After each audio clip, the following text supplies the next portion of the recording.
Thanks for staying with us. This is the Morning News, live from Beijing. Let's continue with more stories.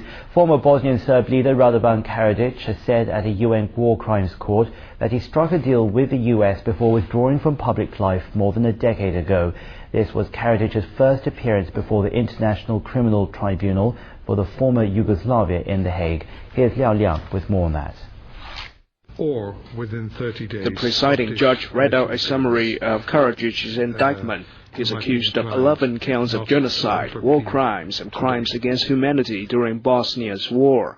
Karadzic refused to enter a plea on the charges against him, saying he would defend himself throughout the trial. Conducting his own defense in the trial Thursday, Karadzic said he is very concerned about his life because the U.S. might be looking to liquidate him. He said that then U.S. Assistant Secretary of State Richard Holbrooke presented him with a deal, requesting he withdraw from public life entirely, and in return, efforts to prosecute him at the ICTY would be dropped. Holbrooke was the chief broker of a peace agreement among the warring factions in Bosnia that led to the signing of the Dayton Peace Accords in 1995. The U.S. has denied the claims that negotiator Holbrooke made such a deal with Karadzic. Karadzic was the leader of the Bosnian Serbs in the 1992 to 1995 Bosnia War. He was arrested in Belgrade last week after 11 years on the run.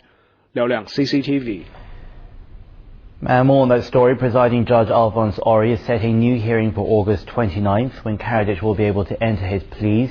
If he doesn't, the court will enter not guilty pleas on his behalf. Prosecutor Serge Bramett says he's planning to amend the indictment, but has given no further details so far. Now, at the same time, the US diplomat who broke the Dayton Peace Accord to end Bosnia's civil war is shrugging off claims that he's a personal threat to the life of Radovan Karadzic. Richard Holbrooke calls it something the former Bosnian Serb leader has invented to explain his disappearance after signing an agreement to drop out of public life.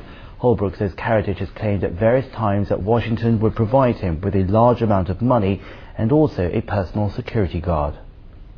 In June of 1996, I went to Belgrade and negotiated an agreement with Milosevic and two of Karadzic's henchmen that Karadzic would quit as president of the Serb portion of Bosnia and as head of his political party immediately and disappear from public life.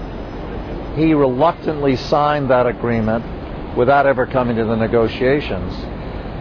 But then in order to protect himself, and he put out this false story.